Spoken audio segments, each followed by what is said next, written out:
Božič je eden izmed najpomembnejših praznikov v letu. Zato bomo to uro gostili nadškofa, metropolita Alojzija Cvikla. Lepo pozdravljeni. Lep pozdrav vsem. Zagotovo je Božič eden izmed tistih praznikov, ni pa najpomembnejši. Kaj vi mislite? Torej, Božič gotovo je najbolj priljubljen praznik, je najbolj družinski praznik. Se pa sam Božič povezuje že tudi z veliko nočjo, ki je pa največji. Ne? Že v samem sporočilu Božiča je ta povezanost torej med Božičem in veliko nočjo.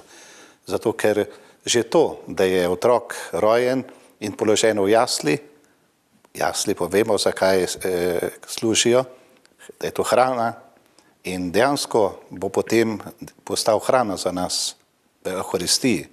To pa pomeni že smrt, trpljenje in potem ustajanje. Tako da dejansko se ta dva praznika povezujeta v sporočilno, ampak za nas gotovo je Božič nam je bližje, ker je pač tako povezan z našo družinsko toplino, toliko je te zunanjosti, te zunanje simbolike, ki nam pomaga, ne, da ga doživimo bolj čustveno, bi lahko rekel, bolj srcem. Ne. Velika noč je pa že bolj, kako bi rekel, dejansko že nam kaže na tisto zmago, ki nas čaka na koncu, je pa že bolj končni cilj. Na vse te praznike se cerkev vedno pripravlja. Ne gre to za en dogodek, ki je samo en dan ali 2 dni, ampak traja kar nekaj časa, nekaj mesecev, nekaj tednov. Kaj vse se je že do sedaj, do Božiča, tukaj mogoče v Stolni cerkvi, že vse zgodilo? No, priprava na Božič je gotovo advent. Zanimivo, da je letos najkrajši, ker ima 4 nedelje in letos je takoj, zadnja nedelja, 4. je že potem sveti večer. Tako da smo letos na nek način malo prikrajšani za to pripravo. Ne? Ta priprava je namenjena temu, da bi notranje se razpoložili, ne? Da bi res se pripravili. Zdaj prvi del, torej prva in druga adventna nedelja, je bolj osredotočena na to, da se mi kot notranje pripravimo v smislu, da je bolj spokorno, medtem ko drugi del je pa res čisto v pričakovanju. Ne? Posebej še ta zadnji del, 8 dni, ta 8-dnevnica, ki jo imenujemo, ki je pa čisto duhovna priprava in gre korak za korakom k temu velikemu prazniku Božjega sklanjanja, ker Božič je tako rekoč Božje sklanjanje in naše sprejemanje tega daru. Kako vi ta čas dojemate? Se je v vseh teh letih kaj spremenilo? Seveda se je spremenilo. Torej, prvič, če jaz gledam nazaj, moj Božič kot otrok, ne, mi smo bili 1 uro stran od cerkve, ne, hiša je oddaljena 1 uro od cerkve. In že to, ta priprava, ki smo mi v družini preživljali s tem, da smo šli nabirati mah, s tem, da smo pripravili smrečko, okraske, takrat smo jih glavno vse sami delali, ne. Jaslice smo dejansko sami pripravljali in je to ves advent je bil na nek način ta priprava. In potem, ko smo, kako bi rekel, na sveti večer vse končali, vse postavili, potem smo skupaj, kako bi rekel, še šli pokropiti hišo, vse okoli posestvo, potem pa v molitvi pričakovali tisti trenutek, ko smo se potem skupaj podali k ponočni maši, skupaj takrat z bakel nismo imeli, ampak smo imeli take treske, ki smo jih prižgali in snega je bilo navadno veliko in je bilo to tako doživetje, mislim tam od 11, pol 11, tista pot do cerkve, tisto uro in vseh hribov, vseh teh poti smo se potem zgrnili proti cerkvi in potem ta doživeta maša po noči, potem pa smo prišli domov, je bila ura 2:30, ne. Takrat smo lahko se usedli za mizo, pojedli malo potice, spili čaj, za 1 uro šli počivati in zopet nazaj v cerkev, ker ob 6. je bila pa že druga maša. Pa smo šli potem pa v šolo. Iz tiste od maše pa potem v šolo, potem pa nazaj domov in smo potem slovesno praznovali Božič. Nekaj takrat še ni bil Božič, kako bi rekel, dela prost dan, ampak v družini je pa bil res doživeti tako, da se je čutilo nekaj posebnega, nekaj izrednega, ne, prazničnega. Ne. Danes, kaj bi rekel, če gledam danes, je veliko več zunanjosti. Ne? Včasih ni bilo tako razsvetljeno, kot je danes. Vsako mesto tekmuje, katero bo bolj okrasilo svoje mesto ali svoj kraj in je res nekaj posebnega. Ne? Ampak po drugi strani je pa nevarnost danes, da ostanemo pri tem zunanjem. Ne?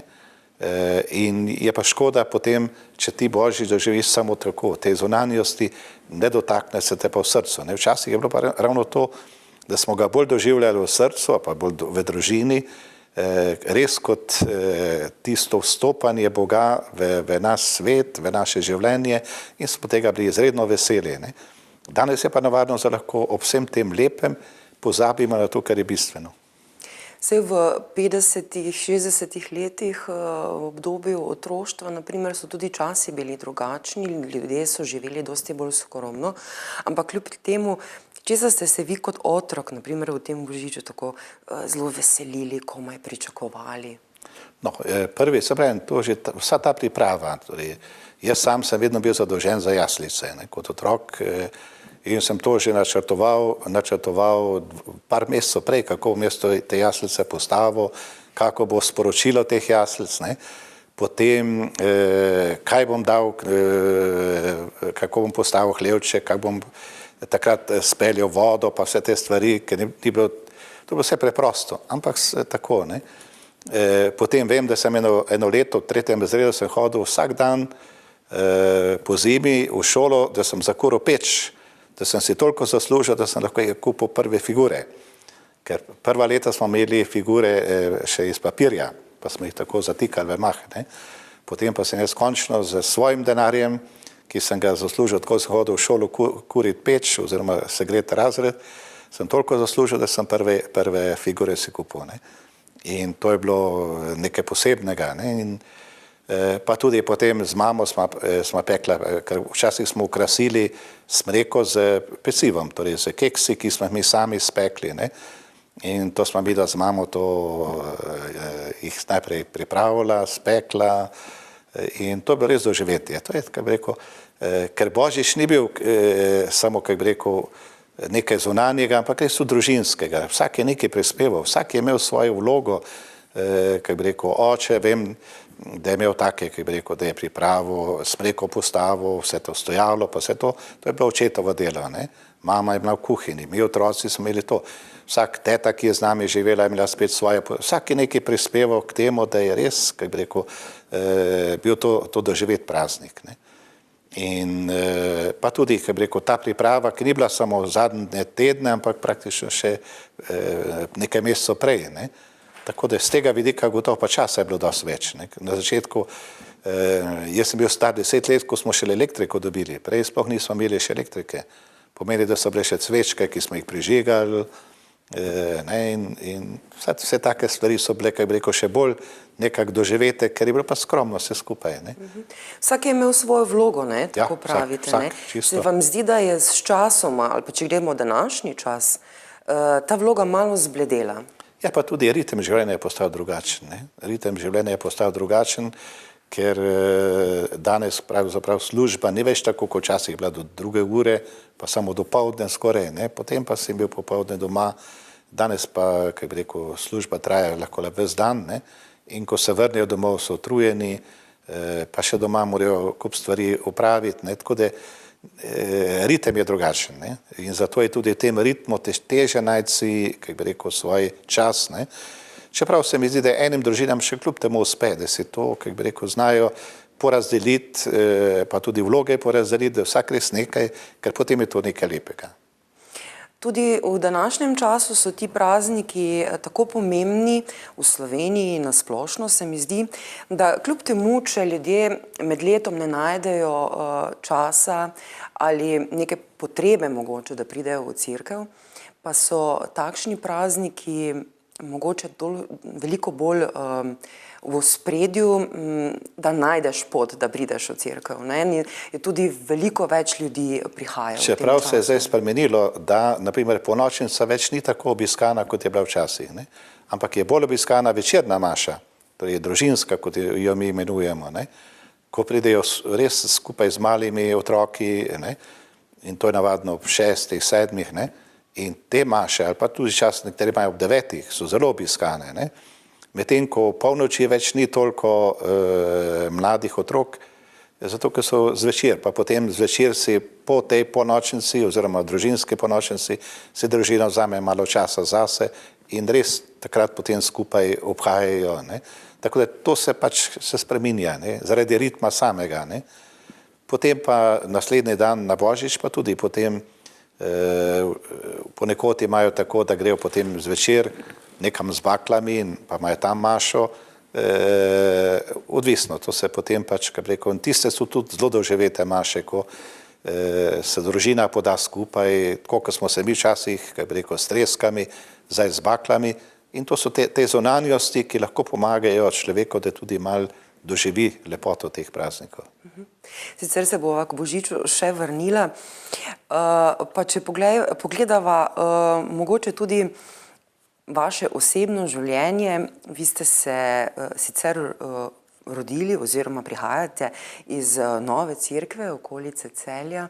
Tam ste tudi hodili do 4. razreda, če se ne motim. Potem pač ste šolo dokončali v Dobrni. Kako se spominjate teh osnovnošolskih dni? Ko ste že omenila, torej v naši vasi Nova Cerkev imamo samo 4 razrede osnovne šole. Ne? Še zmeraj? Še vedno, ja. Ker ostali pa potem eni grejo v Dobrno, tisti, ki so bliže Dobrni, ali pa Vojnik. Ne? Jaz sem bliže Dobrni in zato sem potem šel na Dobrno v drugem delu. Ne? Ampak takrat, ko sem jaz hodil v osnovno šolo, so bile zime zelo dolge.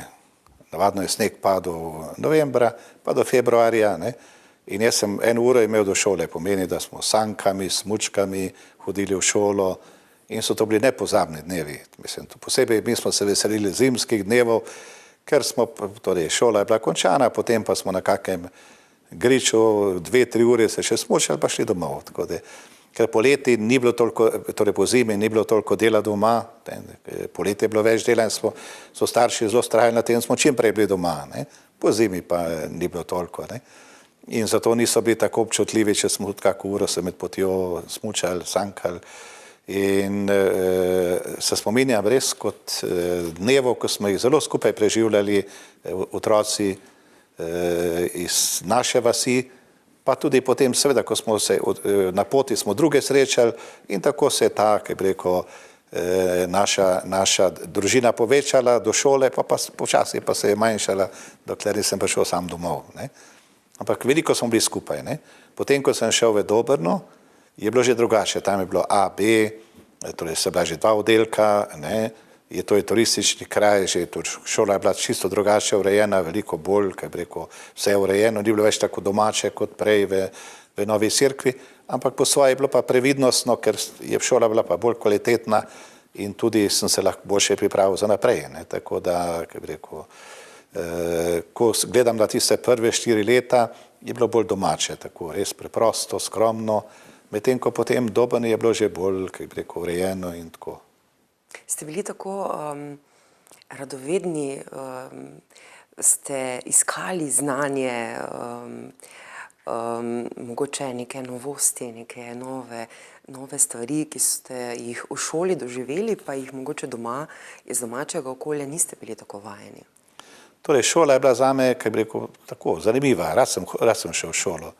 Čeprav prve 4 leta se kaj dosti nisem učil, ker ni bilo treba.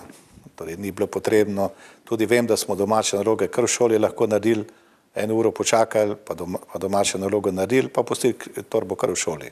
Sploh nismo torbe domov nosili po zimi, kar v šoli bila.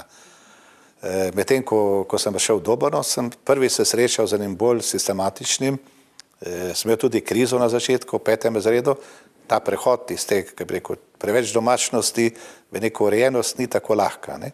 Ampak, kaj bi rekel, tako da sem se najprej nekih delovnih navad, sem se potem na Dobrni oprijel, ne? Pa tam sem imel tudi enega razrednika, ki je bil zelo, kaj bi rekel, tako očetovski, strog, ampak očetovski. On je točno vedel, kaj lahko od koga zahteva in je tudi, kaj bi rekel, takoj začel mene kar mal, daj še, to mislim tako, kar pomeni, da je začel izzivati malo da se ne bi šlo k polenu, kako bi rekel, pa bil prehitro zadovoljen, ampak je hotel, ne, ti si več sposoben, moraš, ne. Pa veliko, kako bi rekel, nas je navajal k branju. Mi smo zelo veliko prebrali, dokler nismo bili radija, televizije, smo veliko knjig prebrali, ne. Ker časa je bilo, kako bi rekel, po zimi, navadno eden bral na glas, drugi so pa kakšne stvari delali, hišna dela in poslušali. Tisti, ki je bral, je navaden bil na peči, pa je bil luč in je bral na glas, ne. Drugi so pa poslušali, ne. In tako smo prebrali vedno, vsako leto smo prebrali Mohorjeve knjige, pa tudi šole sem jaz nosil, tako smo veliko prebrali, ne. To je bilo, kako bi rekel, ono posebno doživetje, ki ga pozneje več, kako bi rekel, nisem doživel tako, da bi res skupaj delili in potem tudi se pogovarjali o tem, kaj smo prebrali, kak odmev na to, prav, kako bi rekel, zanimiva stvar. Tako da na šolo, v osnovno šolo me vežejo z lepi spomini, lepi tudi, se pravim, da tudi med seboj smo bili povezani. Se vam zdi, da je takšni liki kot en učitelj, jih še mogoče kasneje v življenju srečamo, v kakšni drugi obliki seveda, ki pa so zelo pomembni, ker včasih vplivajo na naš potek življenja? Seveda, jaz mislim, sam ko gledam svoje življenje nazaj, je bilo kar nekaj ljudi, ki so v določenem trenutku zelo vplivali name, pozitivno vplivali, ne, tako bi rekel. In se mi zdi zelo pomembno srečati take ljudi in jim tudi znati prisluhniti, zato ker ti dobro hočejo, ne. Zdaj, če gledam tega učitelja nazaj, gotovo on je mene zaznamoval, potem v 8. razredu me je čisto zaznamoval, zato ker jaz sam sem želel iti poklicno šolo, ne, in sicer sem želel biti zidar. Ja. In smo pisali šolsko nalogo, kaj želim postati, in sem jaz napisal, da želim postati zidar, in me je on poklical k sebi, je rekel, poslušaj, ti si za kaj več, ne, pojdi v gimnazijo. Jaz sploh nisem razmišljal o tem, da bi šel v gimnazijo, ne. In me je on rekel, pojdi v gimnazijo, ti boš lahko še vedno arhitekt, vedno boš lahko še gradil, tako da se mi zdi, da je bila taka previdnostna figura v tistem času, da ni pustil človeka, da bi na nekem poprečju, ampak je hotel iz tebe izvleči tisto, kar se največ da. In tako po njegovi zaslugi sem šel potem v gimnazijo. Ne. In to na drugo gimnazijo v Maribor? Maribor, ja, in še srečo sem imel, ker tisto leto ni bilo sprejemnih izpitov. Prej so bili, eno leto prej, pa za mano tudi. Tisto leto je bilo pa ravno, ne vem, kako je bila ta generacija nekako tako malo številna, da ni bilo sprejemnih izpitov in sem šel skozi te široka vrata lepo v srednjo šolo. Ampak to je bila spet ena sprememba, ja, okolja, učiteljev, prijateljev. To je bila huda. In torej, v razredu, ker sem jaz bil, nas je bilo, torej, nekaj je bilo iz Mariborčanov, drugače so bili pa vozači, ti okoliški tukaj, pa nas je bilo 10 takih, ki smo bili kandidati za, torej semeniščnikov, ki smo bili kandidati za duhovništvo. Tako da je bil razred nekaj posebnega, ker je imeti 10 takih v razredu, je bilo v tistem času, ne, je bil nekaj čisto poseben razred in smo rabili nekaj časa, da smo se ujeli, da smo se uglasili, ker smo bili tako različni, torej mi iz raznih krajev, oni tukaj vozači, pa Mariborčani, res, dokler nismo postali eno, smo kar rabili svoj čas. Torej, že takrat ste razmišljali, da bi lahko bil duhovniški poklic res tista prava stvar, tista prava pot?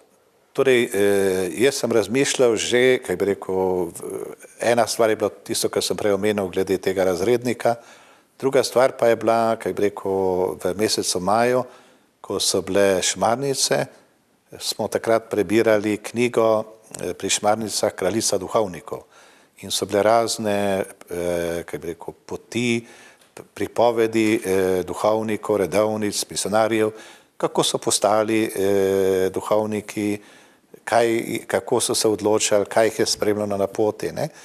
In v tistem trenutku je se mene toliko dotaknilo, da sem, torej, ko sem potem se odločil, da grem v gimnazijo, sem že malo potem šel v to smer, ne.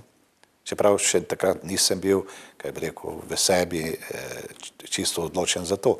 Ampak je bila ena slutnja, bila je ta možnost in sem torej to možnost izkoristil, da sem šel, kaj bi rekel, v malo semenišče, ker sem potem pač v tem okolju lahko dozorel. In potem ste seveda nadaljevali z to potjo, vstopili ste leta 1974 v noviciat družbe jezuitov, ne? Ja. Torej, to je bilo pa tako, torej, ko sem se jaz odločal, jezuite sem že prej spoznal.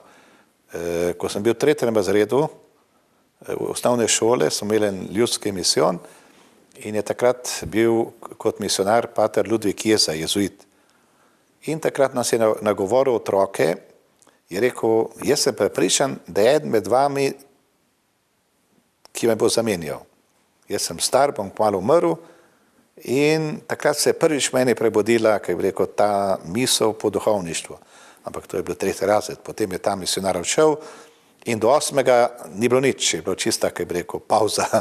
Potem 8. razred, sem pa potem, ko sem se odločil, kam bi šel v to malo semenišče, sem se odločil, da grem k jezuitom, ki so imeli tukaj v Mariboru, ne, na Ljubljanski, in sem šel tja. To je bila pa taka, kaj bi rekel, mala skupina, nas je bilo njih 25 v hiši, prav lušna, taka prava skupina, zelo družinsko vzdušje. In tako da sem med njimi se potem odločil. Sem pa želel, kaj bi rekel, tudi če grem na to pot duhovništva, da bi šel v eno skupnost, ki bi ti bila opora. Ne? In ko sem se odločil za duhovništvo, sem se odrekel družini. Ne? Ampak po drugi strani sem pa razmišljal, sem rekel, zdaj, kaj bi rekel, da boš res lahko vztrajal na tej poti, potrebuješ tudi kako oporo, potrebuješ, kaj bi rekel, skupnost in to. In pri jezuitih mi je pa en stavek, ki mi je bil zelo všeč, ki me je takoj osvojil. Sveti Ignacij je rekel, da želi jezuite imeti tam, ker ni nikogar in ker so potrebe največje. Ker ni nikogar pomeni odpirati neke nove stvari in biti tam, ker ni drugih. Pomeni, da ne delaš gneče tam, ker so že vsi drugi, ampak neki. In to je bilo zame kot mladega človeka en velik izziv. To pa je nekaj, ne, da si ti tam, ker so potrebe največje. Ne. In tako sem leta 1974 po maturi vstopil v noviciat in sem potem 2 leti bil v tej, kaj bi rekel, pripravi na to redovno življenje v noviciatu. Ja. Te 2 leti so priprave na nek način, da človek ugotovi, ali je to prava pot in si še vedno lahko premisli za kaj drugega, vendar kasneje, ko pa se za to dejansko odločiš, pa to pomeni kar nekaj let pridobivanja znanja, učenja, razmišljanja, poduhovljenosti, vsega tega, ki pa traja in traja in traja, ne? Ker to ni čisto tako klasična duhovniška pot. Ne, ampak hočem reči tole, kaj bi rekel, ta noviciat, kako se imenuje ta čas, ne, priprave, ima en zelo močen trenutek, namreč mesečne duhovne vaje. In te duhovne vaje, kaj bi rekel, so dejansko zelo močna, ne samo močna izkušnja, ampak tudi lahko človek pred Bogom pretehta, ali je stopil na to pot, ki ni samo neka tvoja želja, ampak je nekaj globjega. Ne? In iz noviciata mi ostaja ta mesec res kot en tak, kaj bi rekel, milosten trenutek, ker sem res začutil, dobro, ta pot je ta. Ne? Potem pa, kaj bi rekel, je utrjevanje tega, ne, je poglabljanje tega, pa tudi življenje v skupnosti. Ne. Jaz sem še to srečo imel, da sem, kaj bi rekel, prvo leto, ko sem bil v noviciatu, sem imel za sonovinca patra Rupnika, tega akademskega slikarja, ne, ki je zdaj, ki je tudi papežev kapelo opremo v Rimu, ne, Redemptoris Mater. In midva smo bila po značaju zelo različna. Ampak ravno ta, kaj bi rekel, različnost je meni zelo veliko pomagala, ker smo se, kaj bi rekel, pa nekaj časa smo bila čisto sama. Pomeni, da smo se res lahko krepko soočala in poglabljala stvari, debatirala o stvarih. Ne. Tako da je tisti čas noviciata bil res en tak močen trenutek. Potem pa še jaz sem šel po letu in pol, sem šel kojakom, tako da sem se potem nazaj vrnil še za par mesecev, tako da 3 mesece, 3 leta, 2 leta noviciata in vojska je bilo nekako služenje vojaškega roka, je bilo tako rekoč ena celota, predno se šel potem v študij naprej.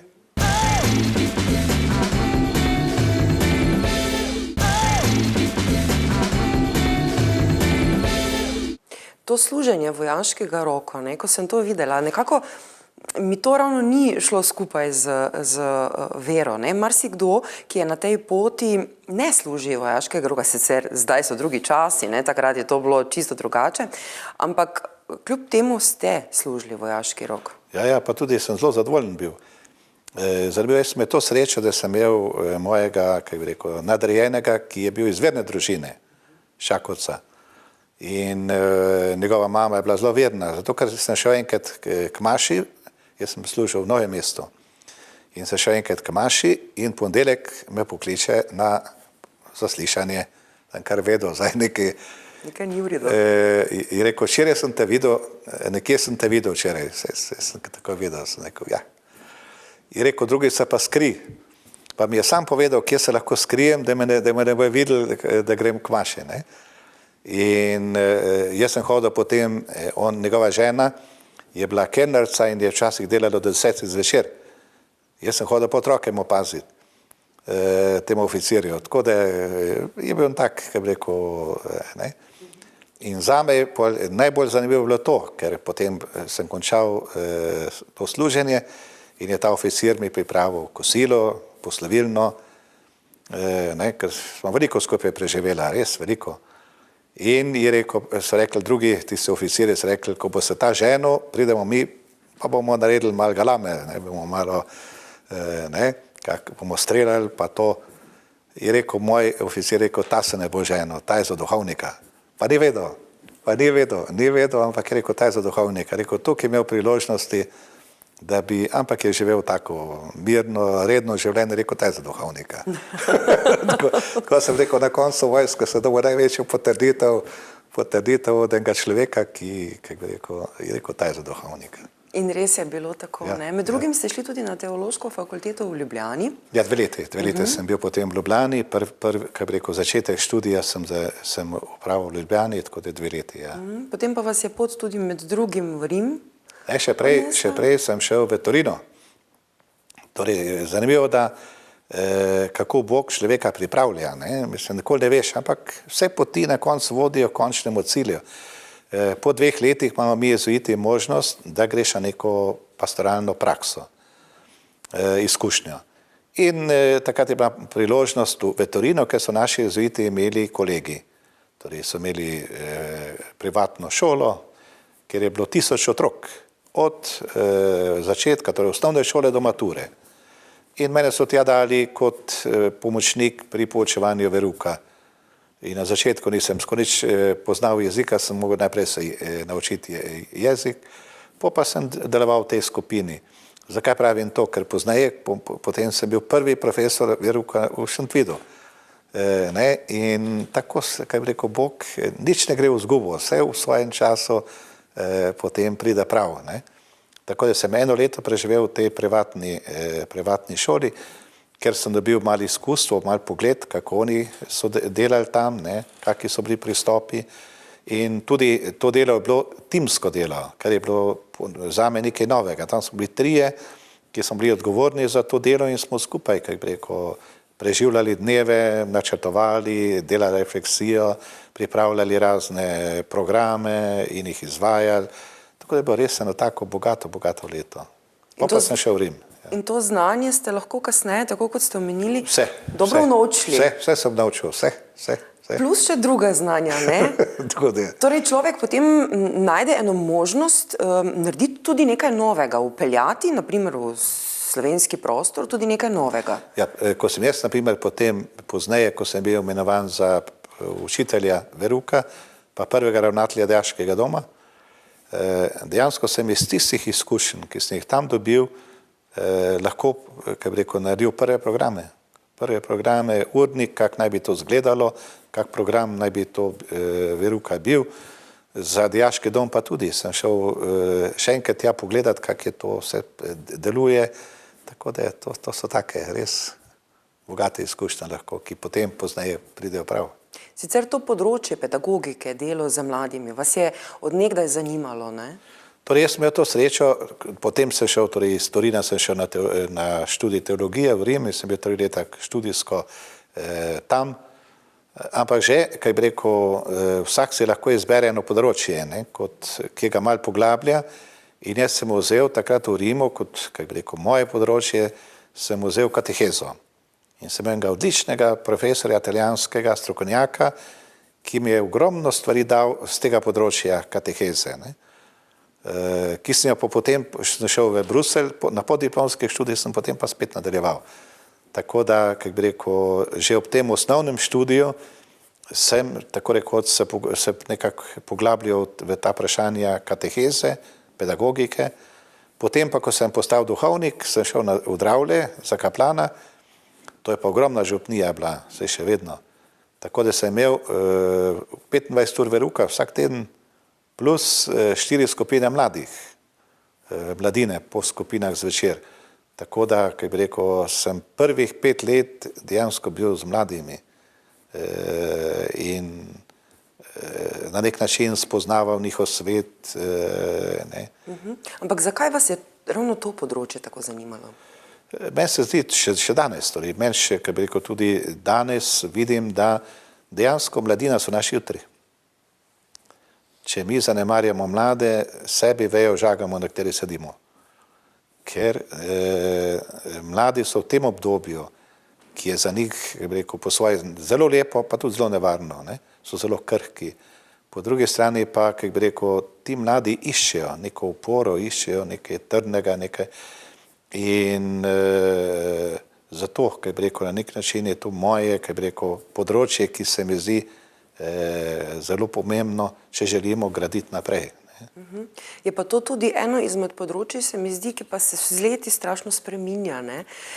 Biti mlad v 80 letih ali pa danes je kar razlika, ali pa kaj si mladi želijo, kaj potrebujejo, razne tehnologije, ki jih imajo danes na voljo, ki vplivajo na njihove odločitve, je kar razlika, ti razni dejavniki na današnjo mladino. No, čeprav določene stvari pa se ne spreminjajo. Torej, kaj bi rekel, mladi imajo zelo radi, da jim nekdo prisluhne. Na koncu iščejo človeka, ki jim zna prisluhniti, kateremu lahko ga kaj vprašajo, lahko kaj prokritizirajo. Mladi morajo imeti nekoga, ki, kaj bi rekel, lahko z njim, kaj bi rekel, tudi se včasih malo dajejo, pa, kaj bi rekel, pokažejo svoj odpor, svoje dvome, svoje nasprotovanja. Morajo imeti nekoga, s katerim se malo soočijo, ne. Danes še toliko bolj, ker, kaj bi rekel, družina ima manj časa, ne, in mladi dostikrat, kaj bi rekel, učitajo svojim staršem ravno to, da nimajo za njih časa, ne, da jim ne posvečajo tistega časa, ki bi ga oni želeli, ne. Tako da se mi zdi, to se nič ne spremenilo. Mogoče celo bolj so danes še mladi željni tega, ne. Drugič pa tudi, da jim nekdo kaže en idealno pot, ne. Zanimivo, da v mojem času, ko sem bil takrat kaplan, so zelo radi tudi mladi kam šli.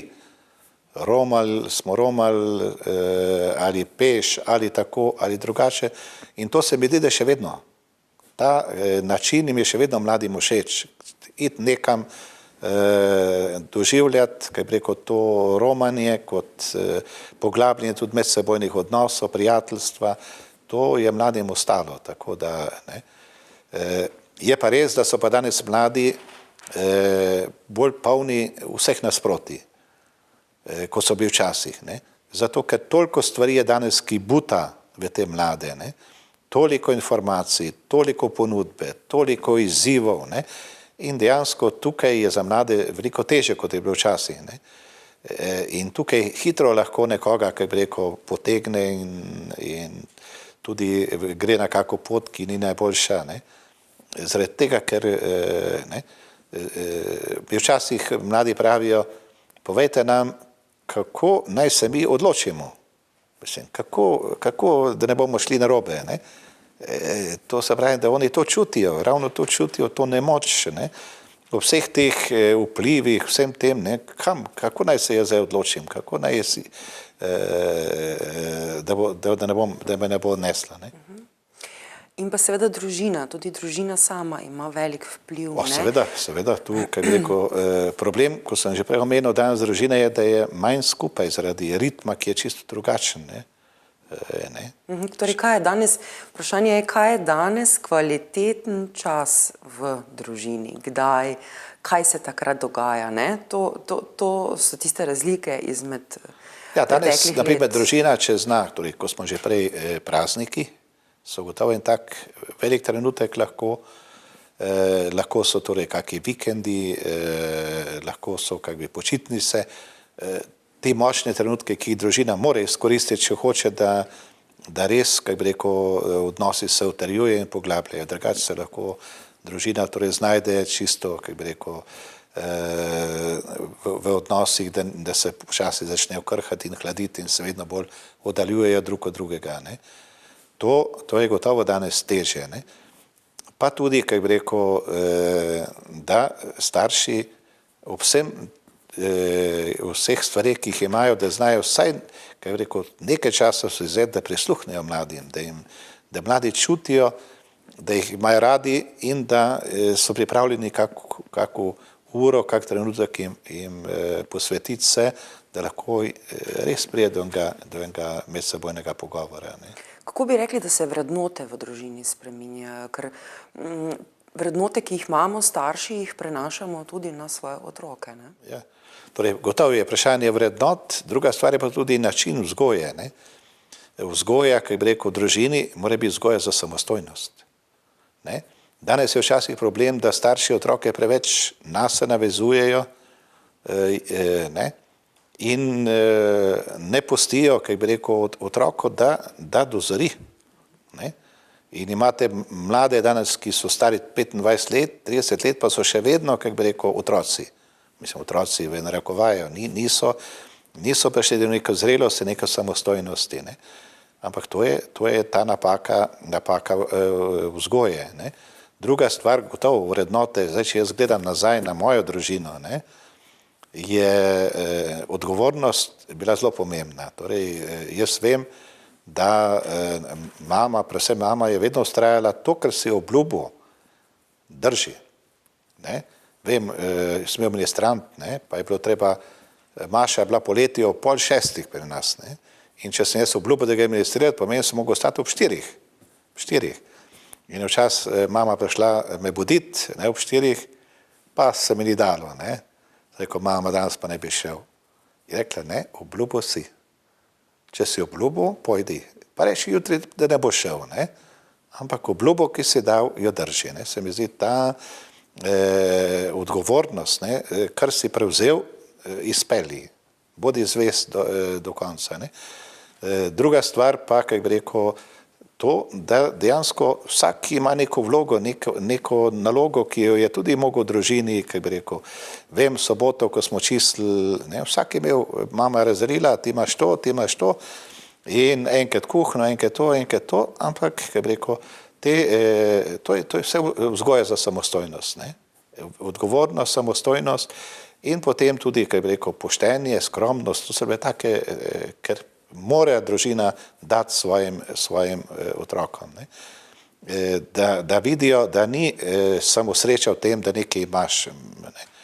Ampak je sreča, ko ti čutiš, da si res sprejet, potrjen v tem, kar si ljubljen in da potem pa lahko to daš tudi drugemu. Ne. To me tudi spominja na delovne navade, ne, ki jih imamo. Tako da včasih ne smo premalo vztrajni. Ja, ne. Bi rekli, ne? Pa to, se pravi, da otroke res vzgajamo za samostojnost, za to, da prevzemajo odgovornost in jih morajo in zato tudi odgovarjati. Ne. Potem bodo res lahko v življenju tudi uspešni in bodo potem lahko dali svoj prispevek. Ne. Sicer pa, če se vrneva naprej na vašo to študijsko pot, ki se še kar ni končala, ne, bi lahko rekli, ste pisali magistrsko nalogo, če se ne motim, o francoskem jeziku. Francoskem jeziku, ja, v Bruslu, vzgoja odraslih v župniji, ja. In to je bil tudi zelo zahtevno delo, zahteven projekt, ampak tako kot ste rekli, ne, vi ste si to nekako zadali in ste tako tudi izpeljali. Čeprav jaz, kot sem prej dejal, ne, da je Bog, ki mi je vedno pošiljal ljudi na pot. Ne. Tudi v Belgiji sem imel veliko srečo. Veliko srečo, torej takrat še ni bilo računalnikov, so že prihajali, ampak torej, jaz ga še nisem imel. Ne. In je bilo treba nalogo še vse na roke to tipkati, ne, to počasi. Potem pa, ko se je dal popraviti, še enkrat, pa še enkrat, po petkrat je treba pretipkati vse. Ne. In ko sem bil v Belgiji, ne, sem tam tudi med Slovenci, sem malo povezal in sem videl, da veliko teh Slovencov še ni bilo pri zakramentih gor, ne, predvsem Birmeni so imeli. Ne. In sem jaz potem celo leto vodil na skupino, jih pripravljal na Birmo, eni so bili že tam po 20 let stari, ne. In med njimi je bila tudi eno dekle, ki je bila tajnica v enem, ki je to tipkala lahko, ne. In tako sem jaz potem dobil, ki bi je na koncu vse pretipkala, vse v francoščino lepo.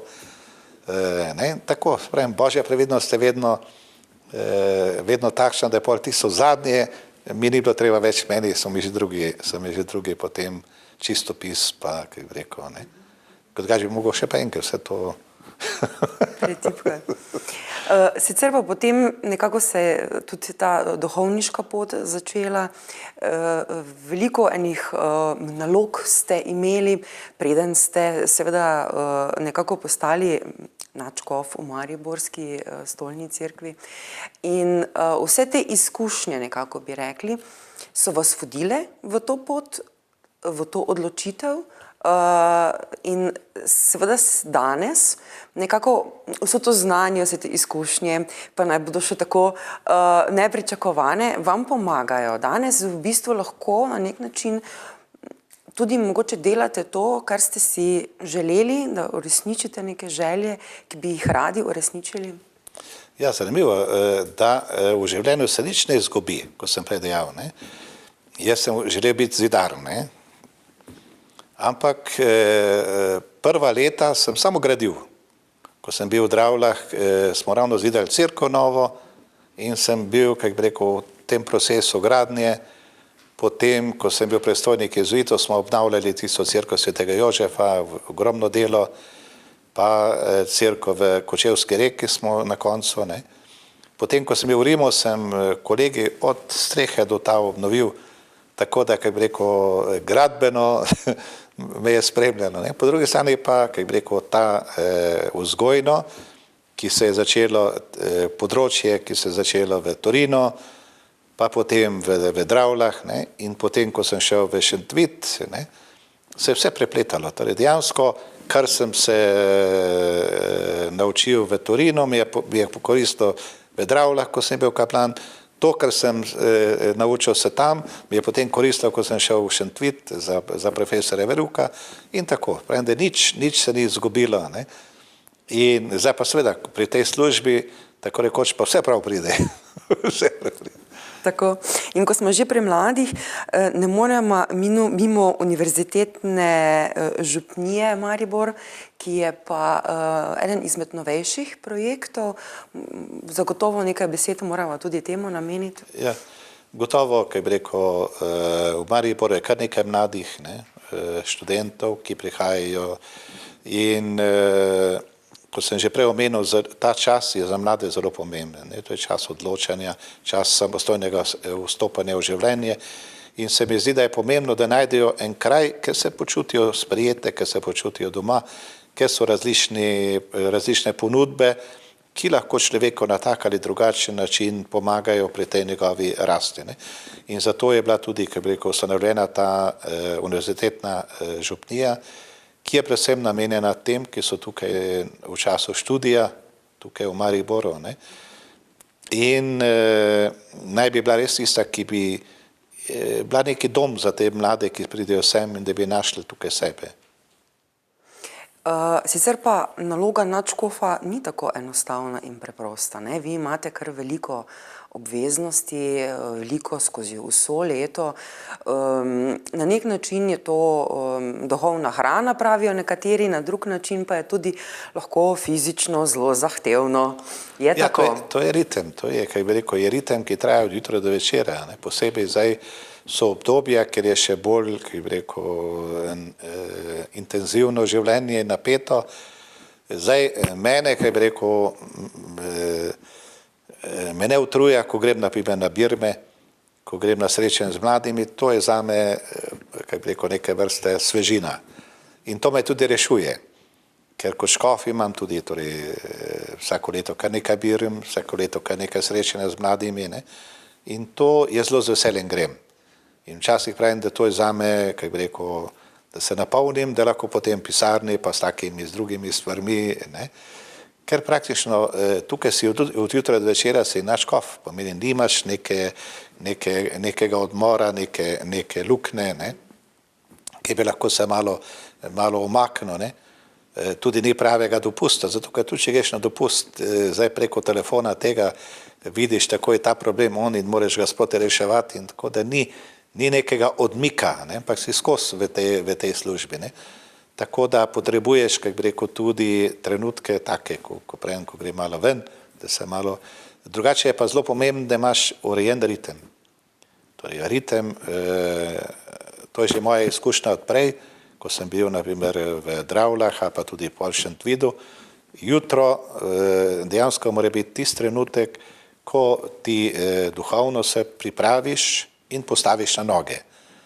Ker če nisi zjutraj tega naredil, potem imaš skozi občutek preko dneva, da nekaj manjka, ne?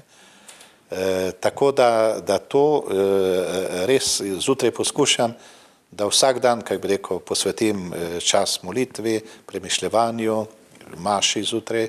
Potem je, kako bi rekel, ima dan tisti temelj, na katerega potem lahko postavljaš vse druge stvari, ne? In zvečer potem tudi zaključek dneva, kot neka refleksija, da sproti preverjaš pred Bogom, ne? Potem ima to, kako bi rekel, svoj začetek in konec, ne? Ne? Potem pa tudi, kako bi rekel, sajde kak trenutek, da malo greš ven, pa na sprehod, pa da se malo, ne? Radi grete na sprehod? Ja, jaz včasih grem domov, jaz sem v hribih doma, pomeni, da grem domov, pa vzamem psa, pa grem na sprehod, da sem malo človek čisto, kaj bi rekel. Posebej pa, če moram kaj pripraviti, jaz zelo lahko razmišljam, ko hodim.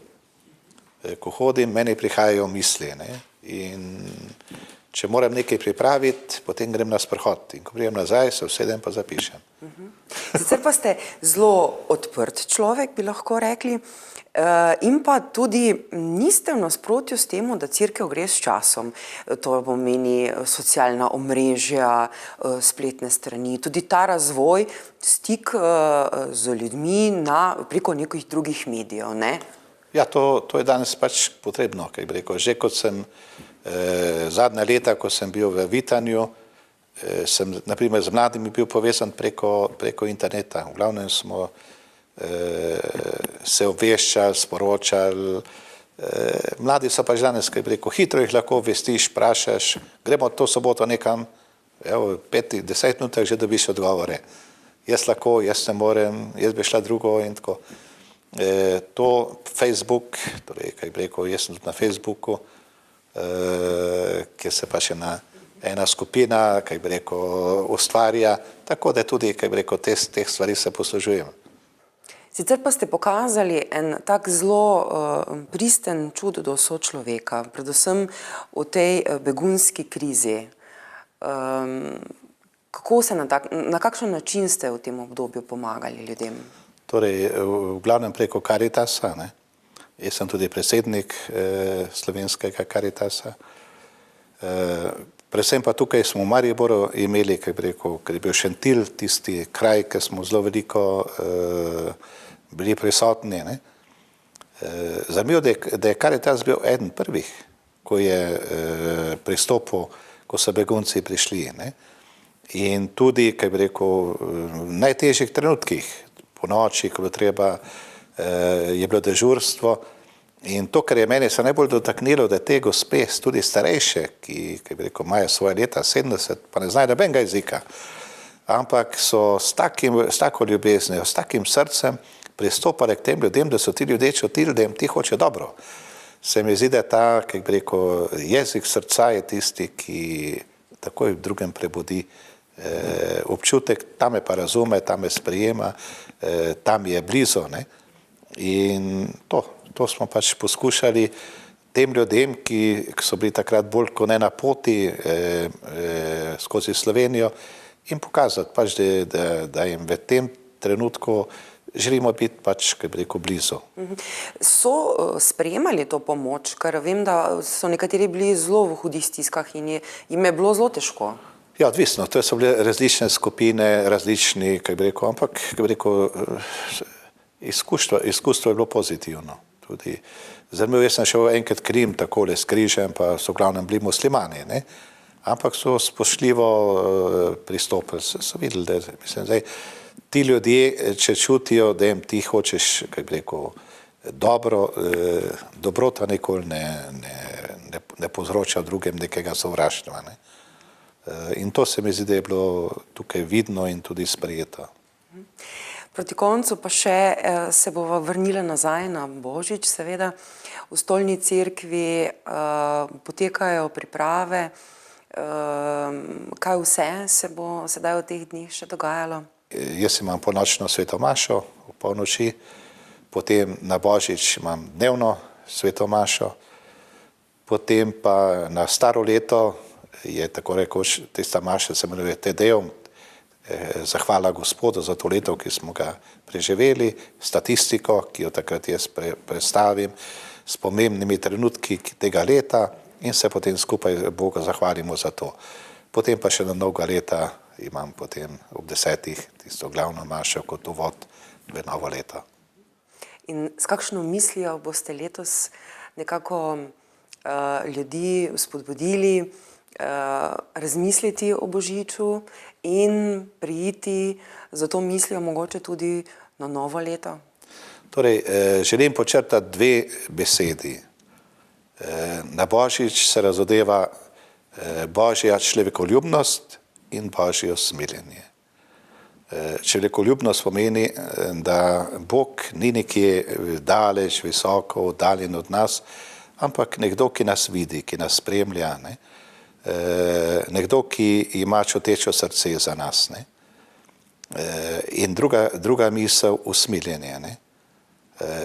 Če gledamo zgodovino, človek je vedno šel po svoje, pa malo, kako bi rekel, kot mi tudi danes hočemo iti po svoje, iščemo sami, mislimo, da lahko sami najdemo tisto pot, ki nas vodi k sreči in miru, ampak na koncu se ta pot izkaže kot tista, ki lahko je potem veliko razočaranje. Ne? Ampak usmiljenje ravno to pomeni, da Bog nas sprejema take, kot smo in nam želi podariti svoj mir in svojo srečo. Ne? In vsak človek, tisto, kar je najglobljega v njem, je ravno ta želja po sreči. Ne? In ta pot do te sreče pa je, da sprejmemo ta dar, ki nam ga Bog ponuja in da ga zaživimo kot bratje in sestre med seboj v razumevanju, odprtosti, v sodelovanju in to je tista pot, ki nas vodi k sreči. Tako, in s temi mislimi bomo tudi mi zaključili. Jaz se vam najlepše zahvaljujem, da ste našli čas za nas in seveda vsem želiva lepe božične praznike. In vse dobro v novem letu. Tako, in vse dobro v novem letu. Veliko sreče in vsega. Hvala lepa.